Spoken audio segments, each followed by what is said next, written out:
Assalamualaikum warahmatullahi wabarakatuh.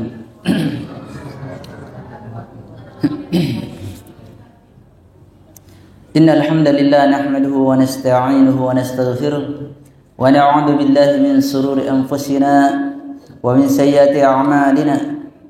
May yahdihillahu fala mudilla lahu wa may yudlil fala hadiya lahu. Ashhadu an la ilaha illallah wahdahu la syarika lahu وأشهد أن محمدا عبده ورسوله صلى الله عليه وسلم تسليما كثيرا. أما بعد, alhamdulillah segala puji bagi Allah Subhanahu wa taala. Rabb semesta alam, kita memuji Allah Subhanahu wa taala dengan pujian yang ikhlas, pujian yang tinggi, pujian kecintaan pengagungan hanya kepadanya. Kemudian salawat dan salam atas Nabi Allah Muhammad sallallahu alaihi wasallam beserta keluarga dan para sahabatnya. Wa huwa uswatun hasanah.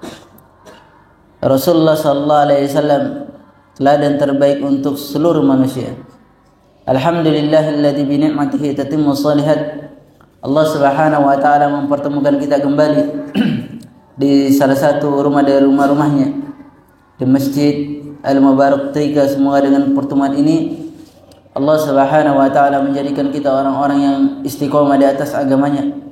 Semoga Allah Subhanahu wa taala senantiasa melimpahkan taufiknya kepada kita semua, dan semoga Allah Subhanahu wa taala mewafatkan kita di atas Islam dan sunnah. Di atas Islam dan sunnah. Bahkan Imam Ahmad rahimahullah taala ketika ditanya, atau dia selalu senantiasa berdoa, Allahumma rabbi tawaffani 'alal islami was sunnah. Wahai Rabbku, wafatkanlah aku di atas Islam dan sunnah. Bukan di atas Islam saja, tapi di atas sunnah. Ini juga Imam Al-Auza'i rahimahullah ta'ala ketika dia bermimpi bertemu dengan Rabbnya. Ini banyak kisah dari para ulama yang bermimpi ketemu dengan Rabbnya, tapi mereka tidak tergambarkan. Kemudian dalam mimpi itu dikatakan, Allahumma tawaffani alal Islam. Kemudian Allah Subhanahu wa ta'ala mengatakan kepadanya, bal al-islami was sunnah, bahkan di atas Islam dan sunnah. Gorip ya, asingnya ada yang orang ulama ya bermimpi berjumpa kepada Rabbnya. Itu banyak ulama, banyak riwayat, dan riwayatnya sahih. Di antaranya adalah Imam Al-Auza'i rahimahullah ta'ala. Itu banyak sekali. Berarti hanya saja tidak tergambarkan, maksudnya karena Allah Subhanahu wa taala mereka tidak mengetahui dan kita tidak mengetahui bagaimana Allah Subhanahu wa taala. Nanti kita mengetahui ketika kita berada di yaumul qiyamah, yaumul mahsyar wa fil jannah, di hari mahsyar dan di surga.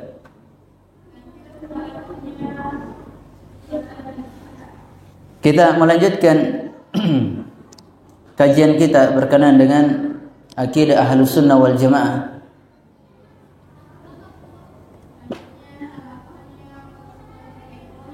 Yang mana telah kita sampai pada permasalahan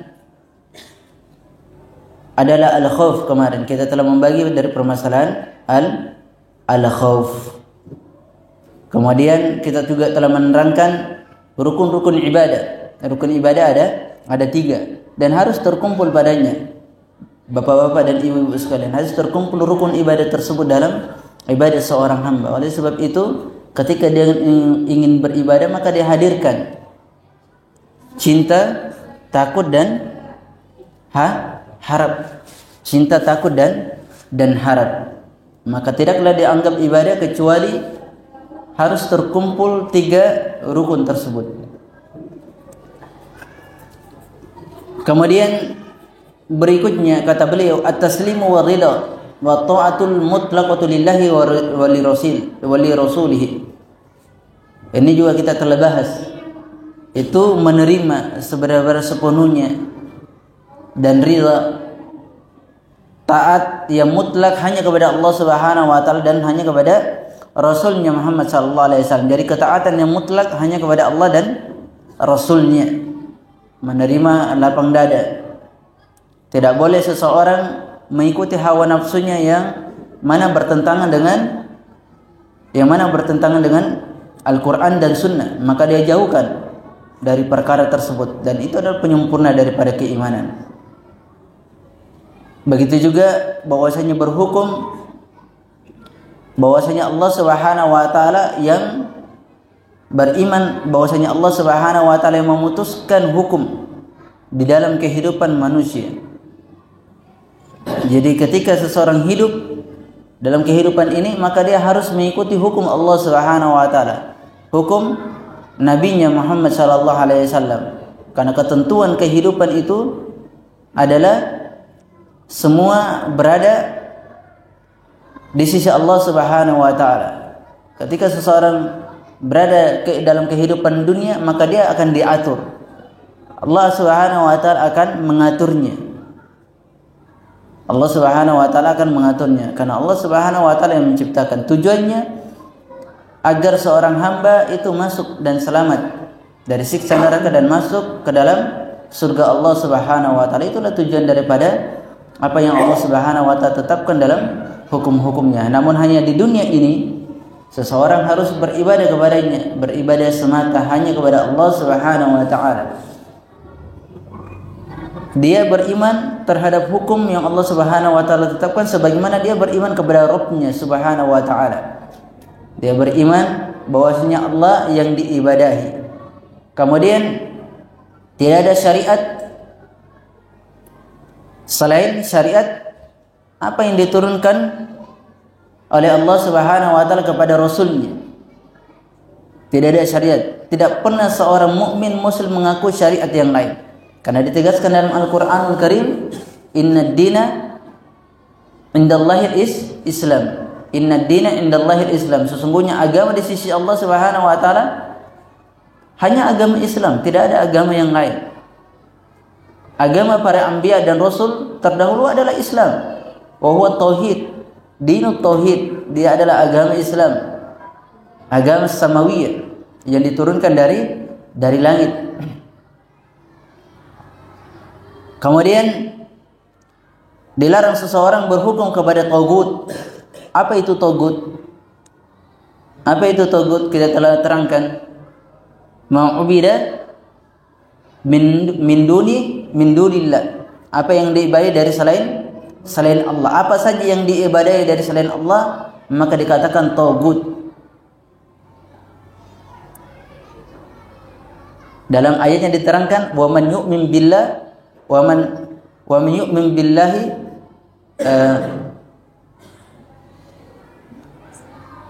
wa may yakfur bit-taghut wa yu'min billah, dan barang siapa yang kufur kepada taghut dan beriman kepada Allah Subhanahu wa taala. Kufur kepada taghut itu mengingkari apa yang diibadahi selain Allah Subhanahu wa taala, dan ibadah selain Allah Subhanahu wa taala itu banyak bentuknya. Di antaranya ada yang beribadah kepada malaikat, ada yang beribadah kepada nabi, ada yang beribadah kepada orang-orang saleh. Ada enggak yang beribadah kepada orang saleh? Ada kan? Seperti mereka beribadah kepada Abdul Qadir Jailani, padahal dia tidak mengatakan Abdul Qadir Jailani adalah dia dari ulama Ahlus Sunnah wal Jamaah. Yang mereka memanggil namanya. Ini tidak dibenarkan dalam syariat. Jika ingin memanggil maka panggillah, mintalah kepada Allah dan panggillah Allah Subhanahu wa taala. Kemudian dari pokok dasar tagut, termasuk dari petinggi tagut yang diibadahi dari selain Allah Subhanahu wa taala, yang pertama itu iblis. Iblis la'natullah alaih. Iblis yang dilaknat. Barang siapa yang beribadah kepada iblis, maka dia adalah orang-orang yang melakukan kesyirikan. Itu pertama. Yang kedua adalah man ubida wa waradin. Siapa yang diibadahi dan dia ridha. Ini diterangkan oleh para ulama. Di antaranya Syekh Muhammad Aman Al-Jami, man ubida wa waradin, siapa yang diibadahi dia ridha. Contohnya begini. adalah ketika ada seseorang sujud di depannya. Ya kan, sujud tidak boleh, dilarang oleh syariat. Itu tidak dibenarkan di dalam syariat. Sujud di depannya, kemudian dia ridho terhadapnya, dia menganggap dirinya lebih mulia, agung, maka dia termasuk taghut. Sama halnya orang-orang yang dimuliakan dari kalangan katanya orang-orang soleh. Ada orang-orang yang sujud kepadanya, meminta-minta kepada hingga dia mencium kakinya, kemudian dia ridho, dia tertawa dan seterusnya. Ini tidak dibenarkan. Ini termasuk orang-orang yang dianggap taghut, yang diibadahi dari selain Allah Subhanahu wa taala. Kemudian yang ketiga adalah manidda an-nas ila ibadati nafsi. Adapun yang kedua tadi, kalau dia diibadahi dia tidak ridha, maka dia tidak teranggap taghut. Seperti orang-orang apa? Orang-orang Khawarij, orang-orang Rafidah, orang-orang Syiah yang mereka beribadah kepada Ali bin Abi Thalib. Mereka beribadah kepada Al-Hasan wal Husain padahal sudah meninggal. Mereka mengagungkan, bahkan mereka dengan apa? Mencambuk belakang mereka, dada mereka, menampar-nampar pipi. Padahal Rasulullah sallallahu alaihi wasallam itu mengatakan, "Laisa minna man," bukanlah dari kami orang-orang yang menampar-nampar pipi dan syaqqal jiyub, yang merobek-robek baju, bukan bagian daripada Islam, kata Nabi sallallahu alaihi wasallam. Ini perbuatan orang-orang Syiah. Ini tidak dibenarkan di dalam syariat seperti itu. Nah, mereka ini tidak ridha untuk diibadahi. Bahkan ketika mereka hidup dan ketika mereka meninggal juga, ketika hidup dan ketika matinya, mereka tidak ridha diibadahi, bukan taghut. Yang taghut itu adalah ketika mereka ridha untuk diibadahi. Kemudian yang ketiga adalah manidda'an nas ila ibadati nafsihi. Siapa yang mendakwakan manusia untuk beribadah kepada dirinya.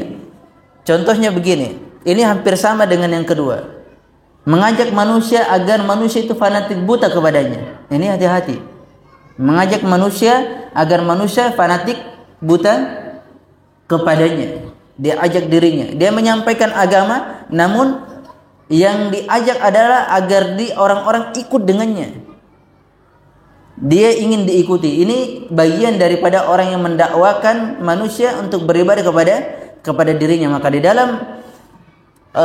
dalam kitab-kitab para ulama itu diterangkan taklid itu haram. Bahkan Imam Asy-Syaukani rahimahullah taala itu menerangkan tentang permasalahan ini panjang lebar tentang permasalahan taklid. Apakah boleh taklid atau tidak? Bolehkah taklid di antara para ulama atau tidak? Atau bolehkah orang-orang awam, orang-orang yang tidak mengetahui agama, taklid kepada orang-orang yang alim? Ini di panjang lebar beliau menyebutkan, maka kesimpulannya taklid itu tetap diharamkan. Kecuali orang-orang yang tidak mengetahui syariat, maka dia boleh taklid kepada ahlul ilmi. Tujuannya agar dia bisa mengamalkan daripada amalan yang dianjurkan dalam Al-Quran dan Sunnah, hingga terangkat hukum-hukum itu atas mereka. Ketika mereka sudah mempelajari hukum tersebut, maka dia meninggalkan daripada taklid terhadap guru tersebut. Tetap dia mengikuti Al-Quran dan Sunnah. Kemudian yang keempat adalah manidda'a ila ilmul ghaib. Siapa yang mendakwakan kepada ilmu ghaib? Orang-orang yang mendakwakan ilmu ghaib seperti apa contohnya? Sihir, apa lagi?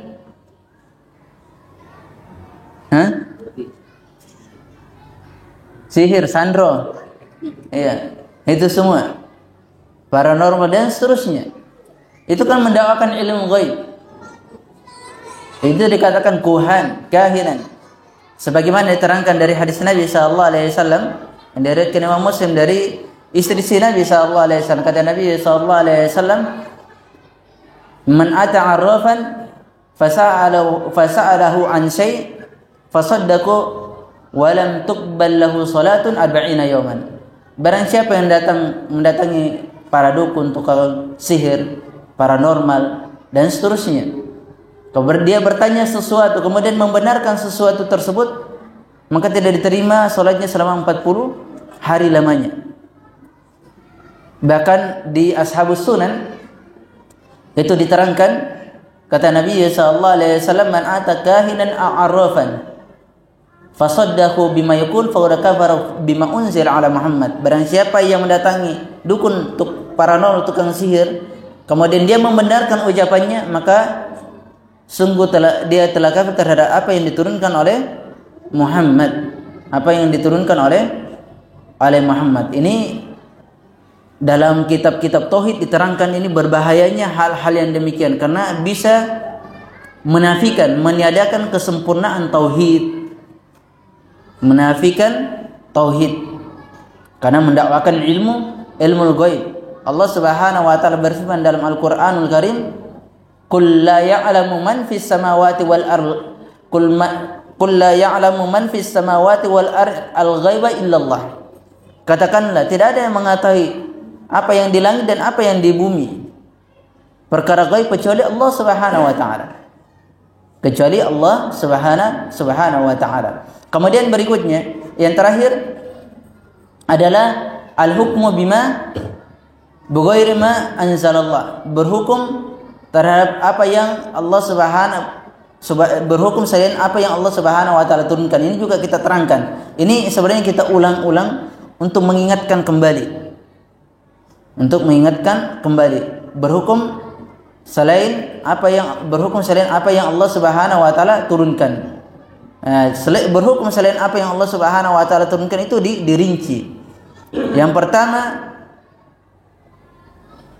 wajib berhukum terhadap apa yang Allah Subhanahu wa taala turunkan. Kemudian yang kedua, kalau dia mengatakan bahwasanya hukum selain daripada apa yang Allah Subhanahu wa taala turunkan seperti hukum undang-undang atau hukum adat itu lebih baik daripada hukum Allah, maka dia bisa keluar dari agama. Adapun kalau dia berhukum terhadap selain apa yang Allah Subhanahu wa taala turunkan, kemudian dia masih mengakui bahwasanya hukum Allah adalah hukum yang wajib, harus ditaati, maka dia jatuh dalam kemaksiatan.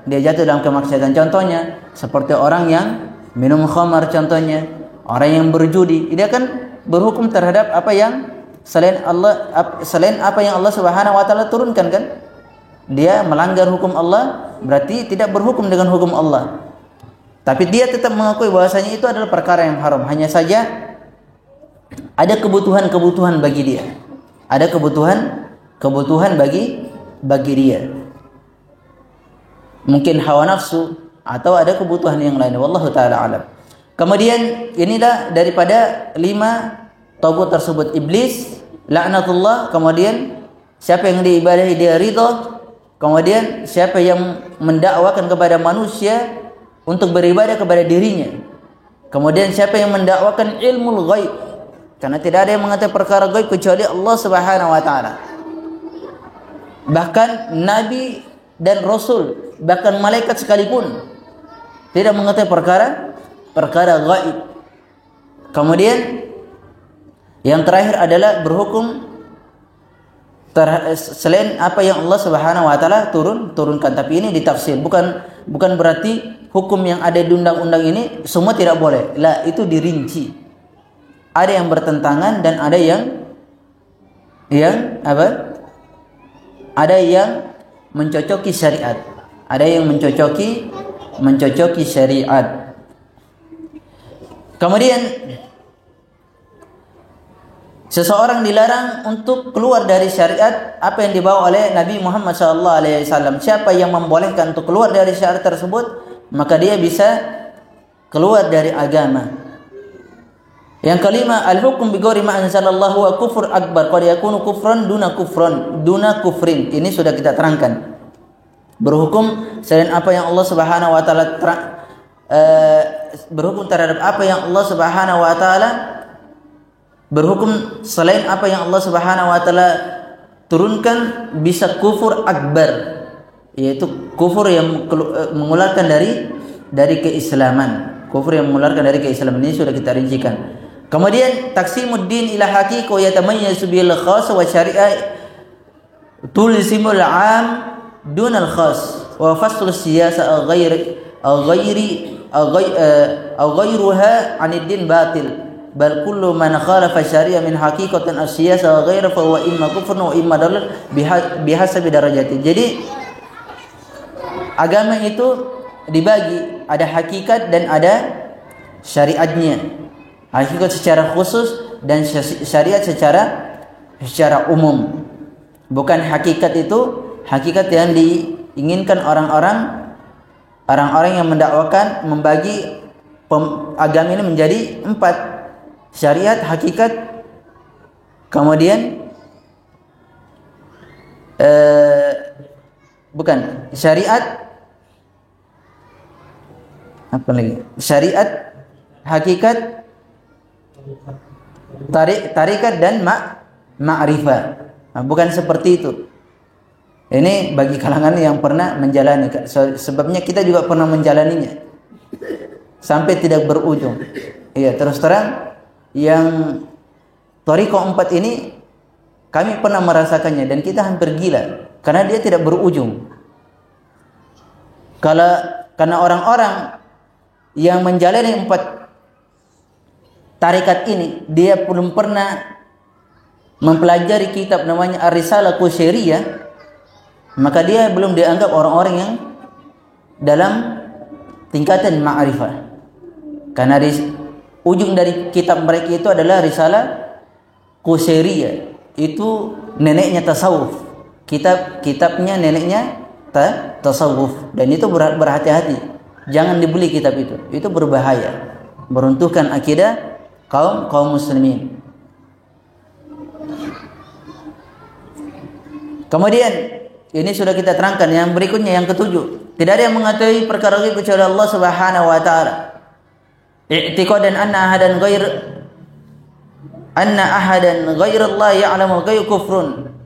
Bahwasanya siapa saja yang meyakini ada yang mengetahui perkara gaib selain Allah Subhanahu wa taala, maka itu adalah kekafiran. Itu adalah kekafiran. Ma'al iman bi anna Allah yutla'u ba'da rusulihi ala syai'in al-ghaib. Tapi kita tetap meyakini bahwasanya Allah Subhanahu wa taala menyingkap perkara gaib itu terhadap para rasulnya.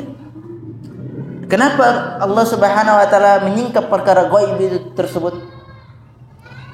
Agar mereka semakin yakin dan bisa mendakwakan apa yang mereka dakwakan. Seperti Nabi Musa alaihissalam itu disingkap dari perkara gaib dari para anbiya. Nabi Ibrahim alaihissalam, bahkan Nabi Ibrahim itu diperlihatkan hakikat daripada matahari seperti apa, bahkan disingkap dari ilmu perkara-perkara gaib untuknya. Begitu juga Nabi kita Muhammad sallallahu alaihi wasallam, disingkap baginya perkara-perkara gaib seperti surga dan neraka diperlihatkan kepada beliau. Kemudian diperlihatkan para malaikat. Bahkan beliau salat di Sidratul Muntaha seperti itu. Bahkan beliau berbicara langsung kepada Rabbnya Subhanahu wa taala, kepada Allah Subhanahu wa taala, sebagaimana Musa alaihissalam berbicara, Allah Subhanahu wa taala mengajak dia berbicara. Wa kallamallahu Musa taklima. Allah Subhanahu wa taala berbicara kepada Musa sebenar-benar pembicaraan. Bukan Musa yang berbicara kepada Allah Subhanahu wa taala, bukan. Ini harus dipahami teman-teman sekalian. Dalam ayat itu wa kallamallahu Musa taklima. Allah Subhanahu wa taala berbicara kepada Musa. Bukan Musa yang berbicara kepada Allah, tapi Allah yang mengajak Musa. Karena Nabi Musa alaihissalam, manusia itu tidak punya kudrah, kemampuan untuk berbicara kepada Allah kecuali dengan seizin Allah Subhanahu wa taala. Ini butuh dipahami. Karena banyak penterjemahan itu keliru dalam menerjemahkan hal-hal seperti ini. Ini berbahaya dan ini menyangkut masalah akidah soalnya. Karena manusia tidak punya kemampuan apapun Hanya Allah Subhanahu wa taala yang maha mampu atas segala sesuatu.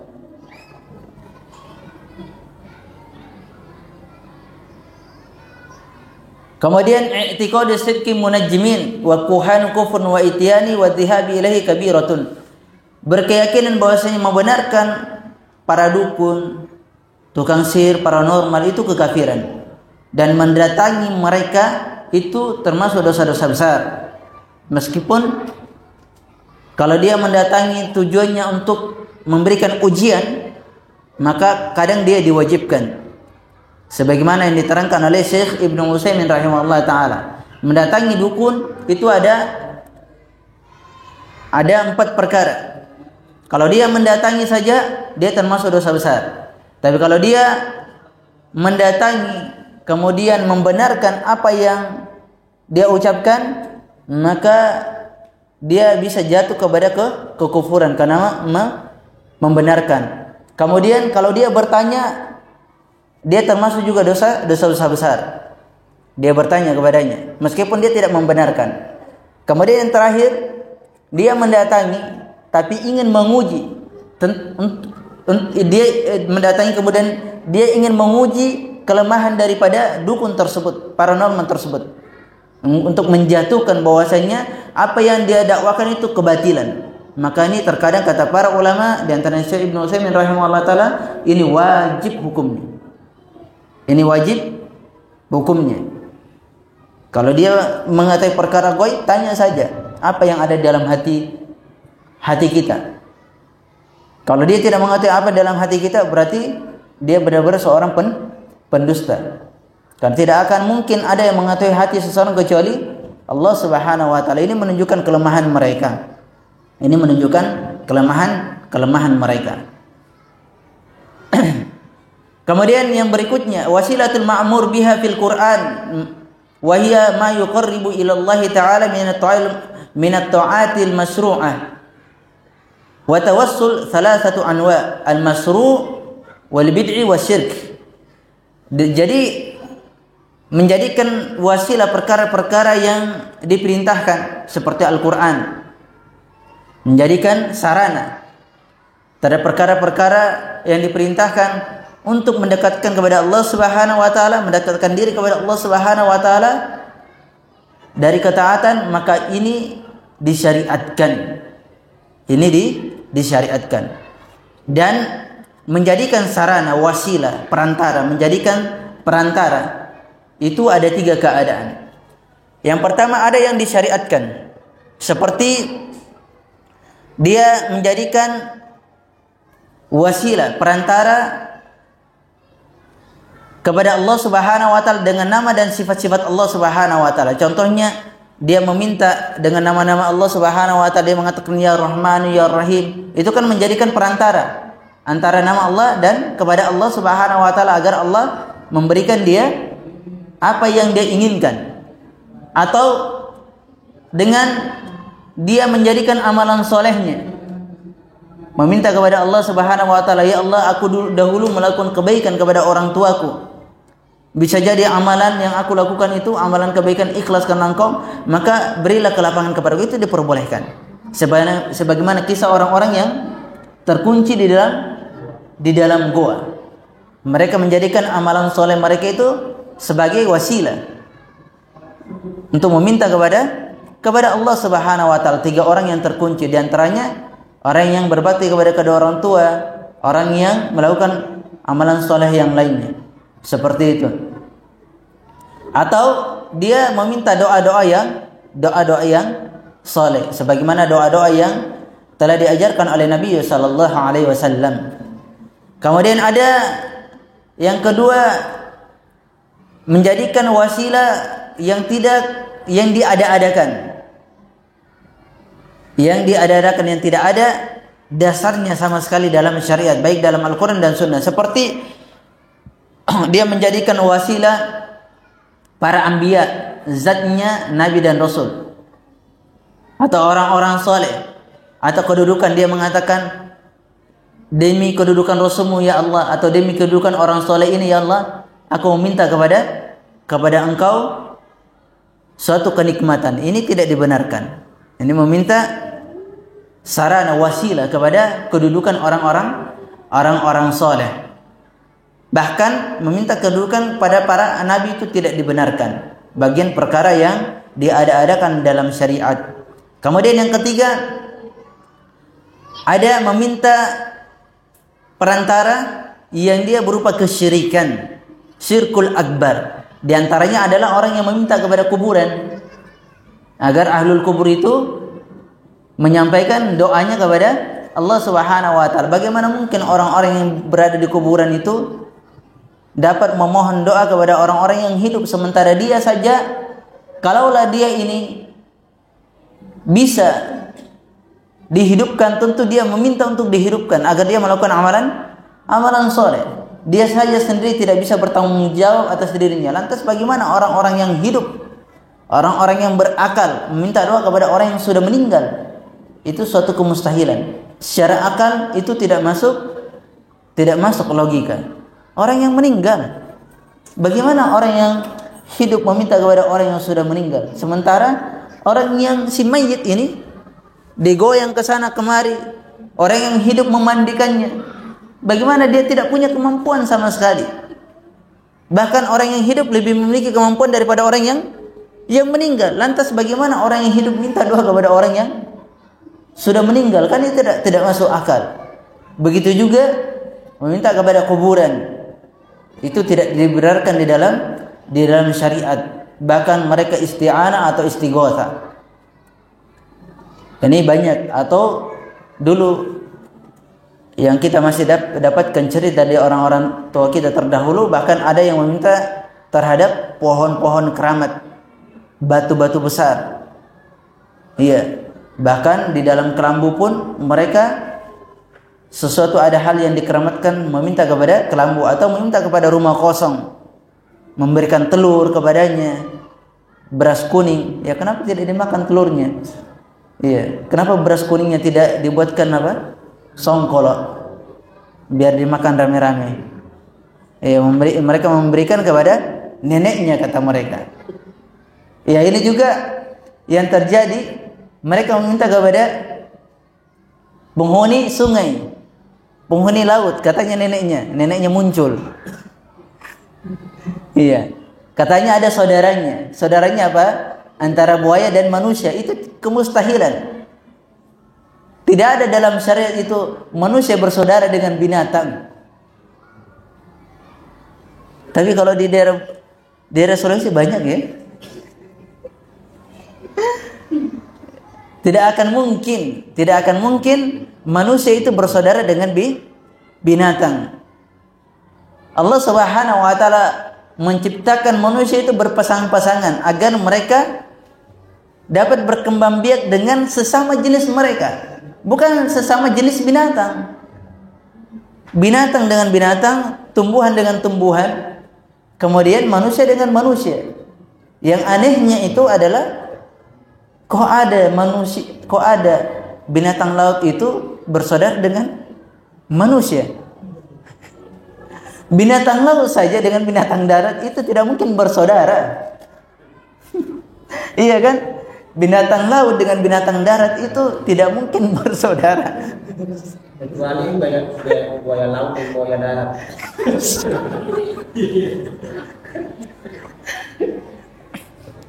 Iya, apalagi seorang manusia, ya ikhwan. Itu tidak masuk akal.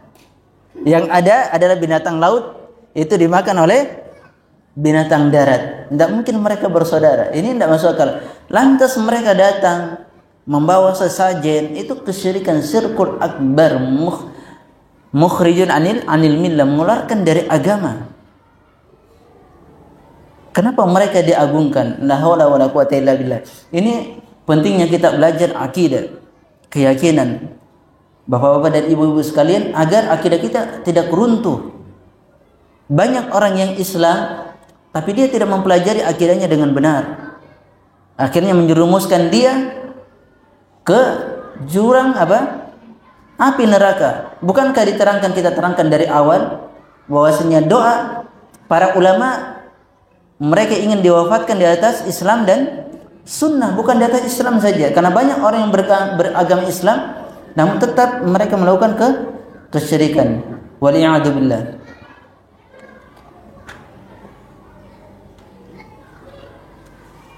Kemudian yang ke-10 al-barakah. Al-barakah minallahi subhanahu wa ta'ala. Keberkahan itu dari Allah subhanahu wa ta'ala. Yukhtassu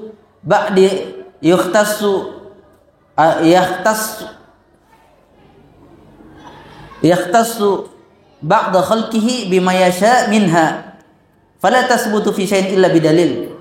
Berkah itu dari Allah, yang mana Allah mengkhususkan sebagian makhluknya bagi siapa yang dikehendakinya, dan tidak boleh ditetapkan keberkahan itu dalam sesuatu keberkahan kecuali harus ada dalil. Contohnya begini, Rasul itu berkah atau tidak? Berkah karena ada dalilnya. Rasul itu berberkah sebagaimana kisah Nabi Ismail alaihi salam, wa ja'alani mubarakan aynama kunt. Allah subhanahu wa ta'ala menjadikan aku berkah dimanapun aku berada. Dan seluruh nabi dan para rasul semua berberkah. Bahkan keberkahan nabi dan rasul itu, ludahnya Nabi SAW dijadikan berkah karena wangi. Mereka jadikan tabarruk, berkah karena wangi sekali. Belum sampai ludah Nabi SAW di tanah itu sudah diambil oleh sahabat, dijadikan tabarruk karena wangi sekali ludah Nabi SAW. Keringatnya dijadikan berkah, sebagaimana istri-istri Nabi itu mengambil keringat Nabi untuk dijadikan mewangian. Subhanallah. Kalau kita ikhwah keringatnya istrinya saja lari. Cuma kadang istrinya itu malu-malu bilang kalau suaminya itu seperti itu. Iya, kadang ada yang seperti itu. Kadang istri itu malu menyampaikan bahwasanya suaminya itu memiliki bau yang tidak enak. Iya, ini faedah ikhwah. Diterangkan oleh Imam Ibnu Qayyim rahimahullah taala. Ini faedah yang sangat besar dari Imam Ibnu Qayyim. Ketika salah seorang istri Nabi sallallahu alaihi wasallam itu mengambil keringat Nabi, kemudian dia mengatakan, "Apa yang kau lakukan?" "Ya Rasulullah, aku ingin mengambilnya dan ingin kujadikan mewangian seperti itu."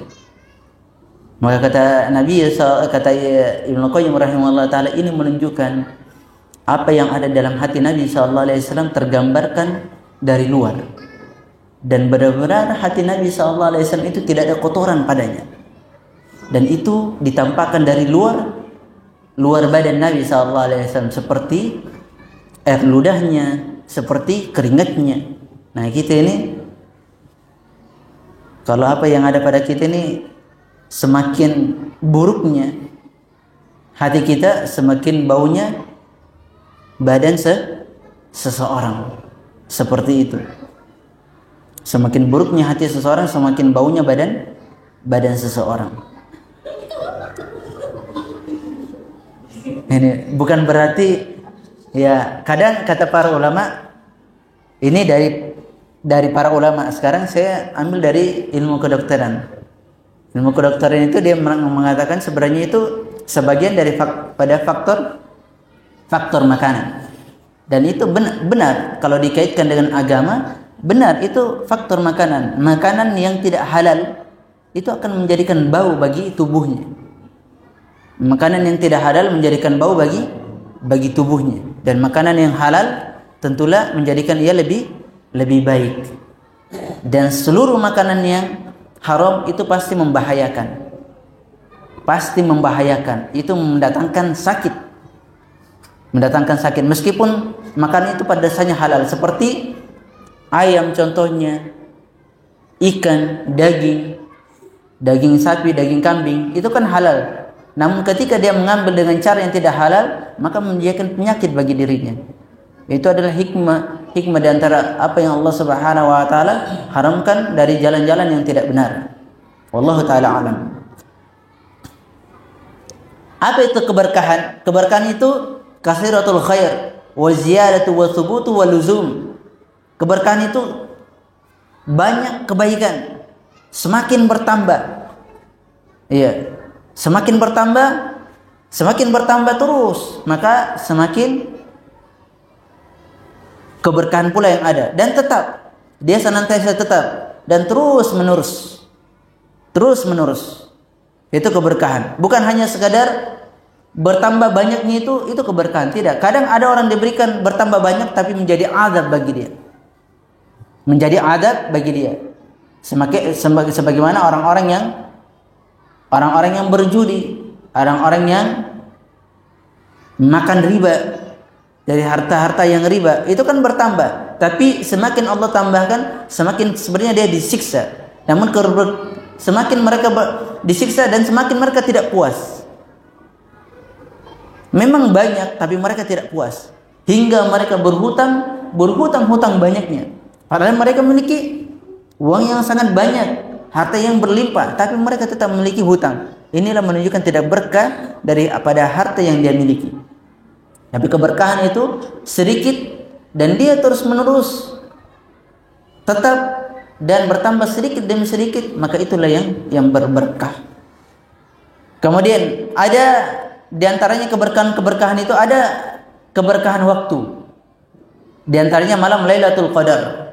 Malam Lailatul Qadar adalah malam yang penuh keberkahan, di mana manusia diampuni seluruh dosa-dosanya yang telah lalu, kecuali orang-orang yang melakukan kesyirikan.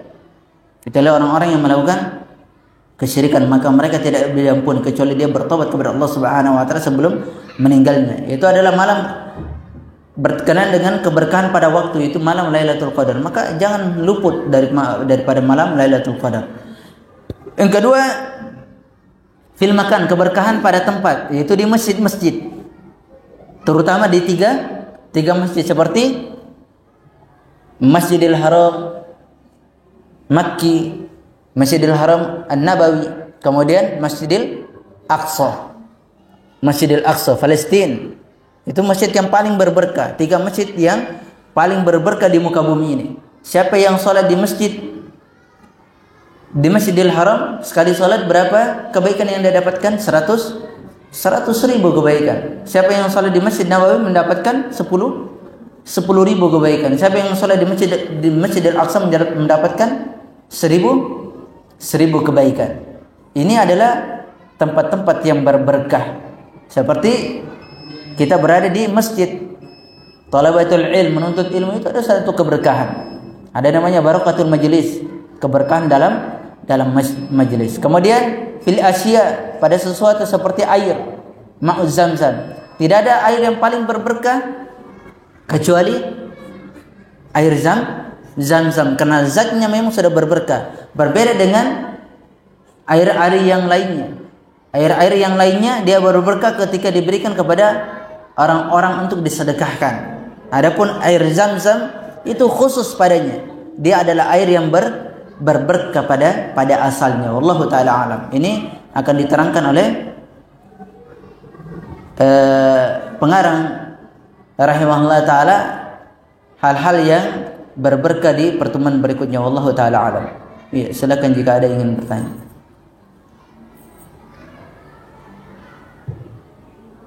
Alhamdulillah, kita sudah mendengarkan paparan mengenai lanjutan pembahasan kita mengenai akidah. Yang tadi sudah banyak disinggung mengenai, terutama ini sandro, ya. Kita ini ada juga beberapa yang alhamdulillah sudah rajin ke masjid, tapi belum berkurang rajinnya di sandro. Dan sekarang itu lebih berbahaya Bapak Ibu sekalian, ya. Dan di TikTok itu ada juga kesulitan kalau tidak salah Ustaz, kayak cek kodak. Ada yang pernah tahu di TikTok itu cek kodak? Cek kodak itu orang ngecek terus dia bilang wah, kalau ada kodakmu, ada penjagaan lah begitu istilahnya. Bahkan di TikTok itu sudah ada kesulitan, maksudnya ya ini zaman yang luar biasa Ustaz. Jadi cek kodak yang banyak, ya. Mungkin belum kita sering baca juga Suriah. Ya, mungkin ada yang mau bertanya, silakan. Yang mau bertanya, mengenai hal-hal yang berkaitan dengan akidah. Ya, silakan Bapak-bapak dan Ibu.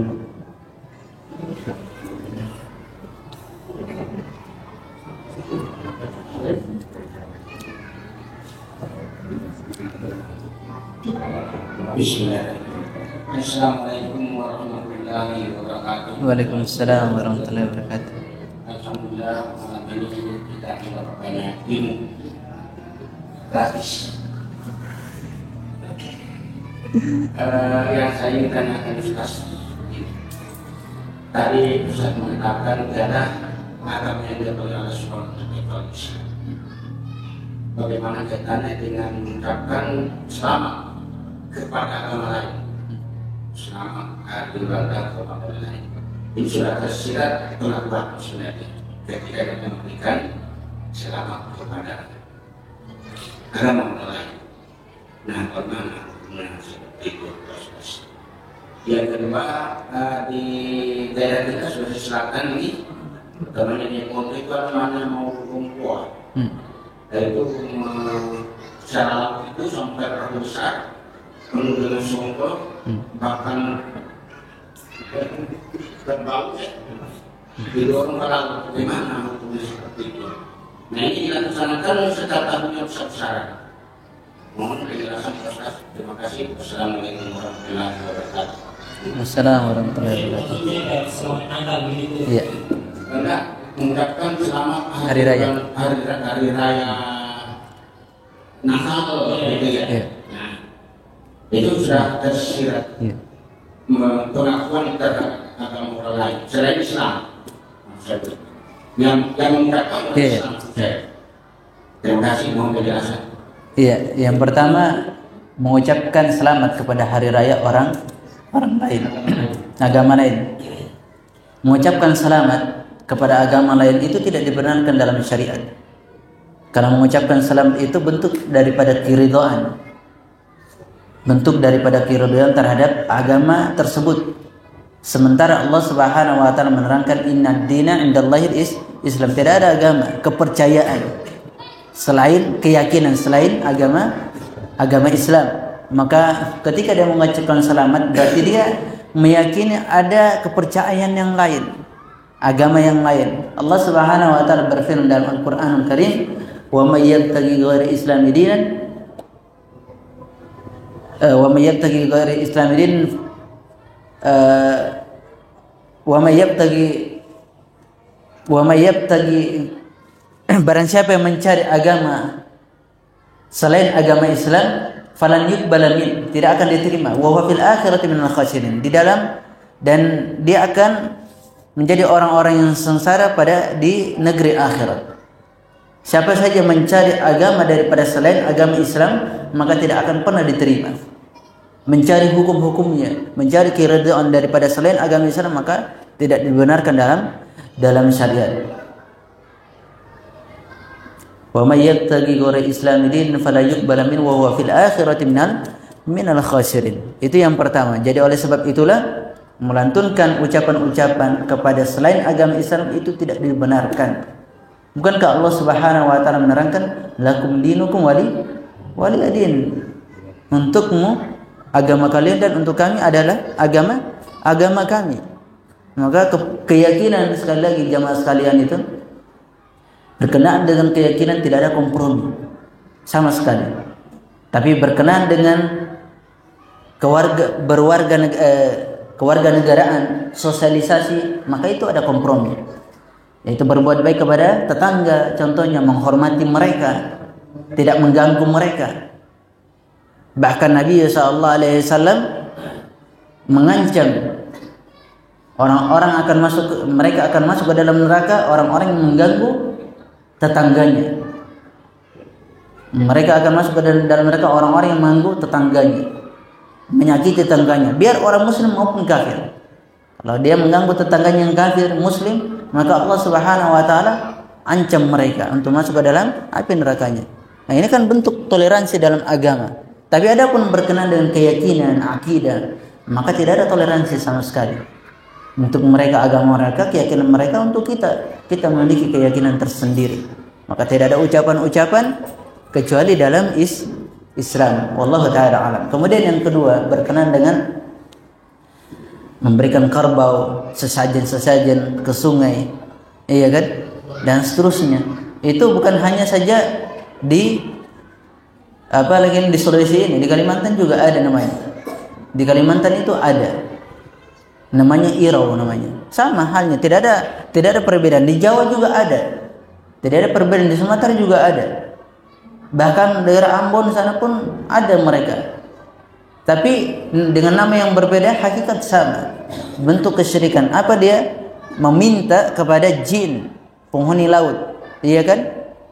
Agar tidak diberikan bala. Ini kan yang dapat memberikan bahaya dan memberikan mudarat kan hanya Allah Subhanahu wa taala. Memberikan bahaya dan manfaat itu hanya Allah. Jin itu tidak bisa membahayakan. Bahkan untuk menolong dirinya sendiri, mereka para jin itu tidak mampu untuk menolong dirinya.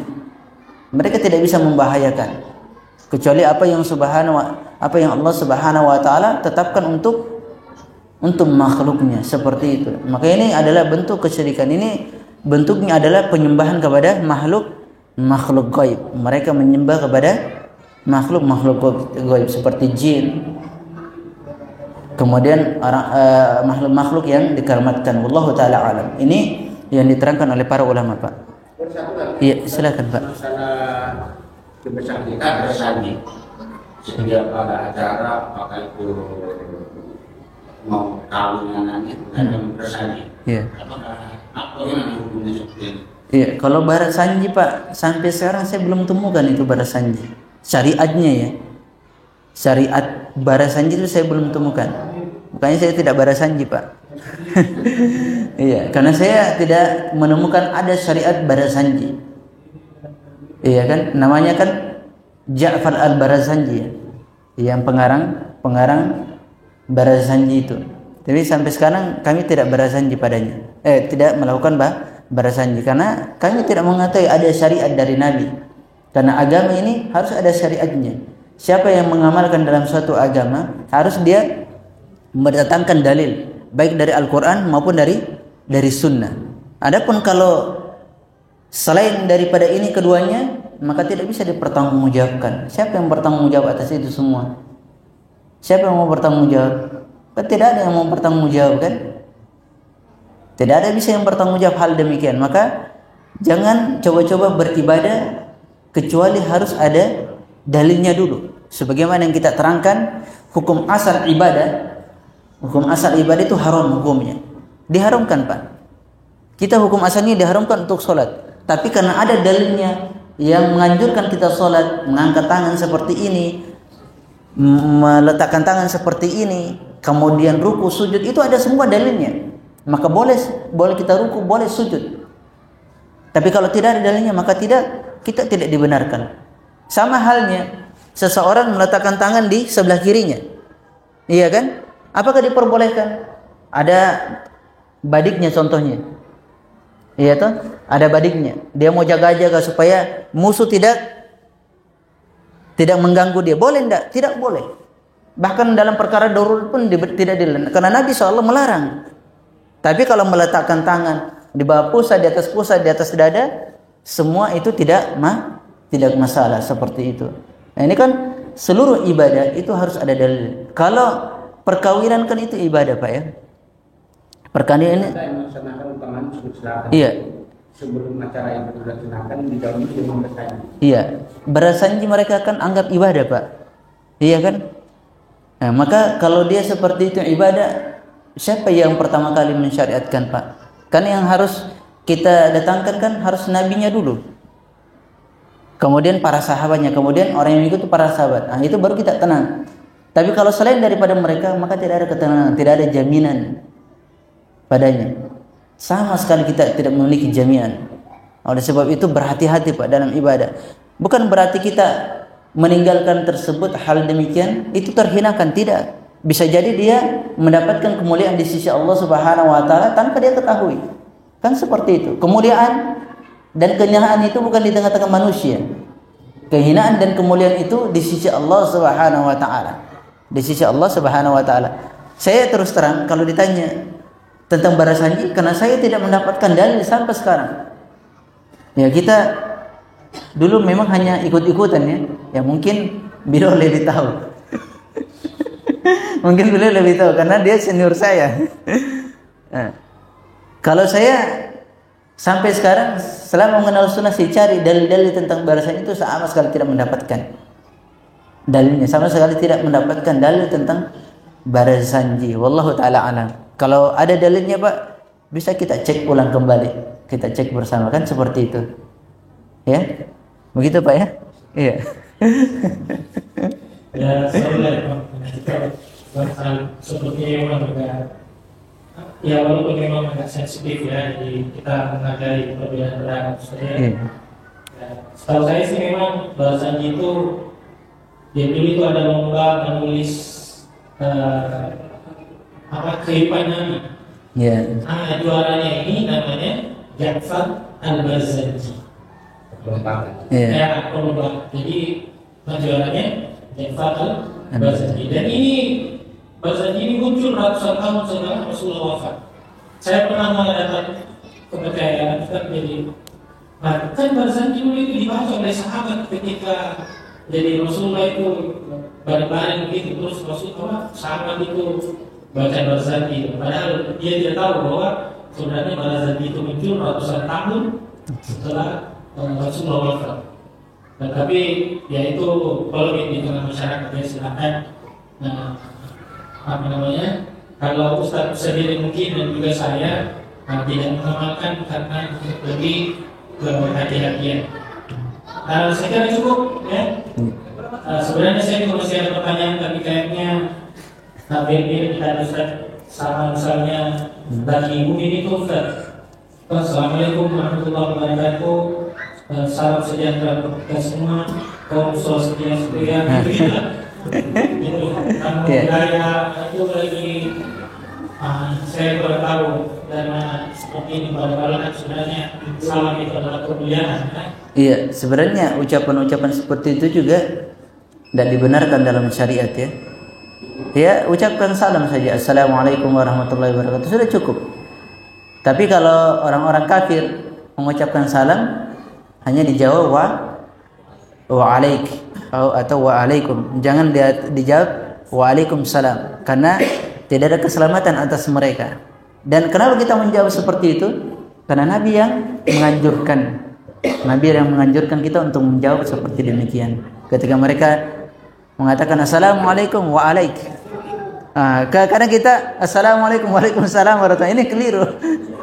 Ya kan, kadang ada orang-orang selain daripada Islam berkunjung ke rumah kita, yang mereka salam assalamualaikum. Itu banyak dulu teman-teman kami seperti itu, assalamualaikum, kita jawab waalaikumsalam. Ternyata ketika dapat ilmunya, ternyata tidak seperti itu. Jawaban kita adalah waalaikum. Iya, waalaikumullahu taala alam, seperti itu. Saya kira cukup karena waktu juga sudah lewat banyak nih. Kami juga mohon maaf atas keterlambatan sholat isyanya. Insyaallah di hari Kamis kita bertemu kembali dengan Ustaz yang berbeda dengan kajian kita membahas mengenai fikih biasa.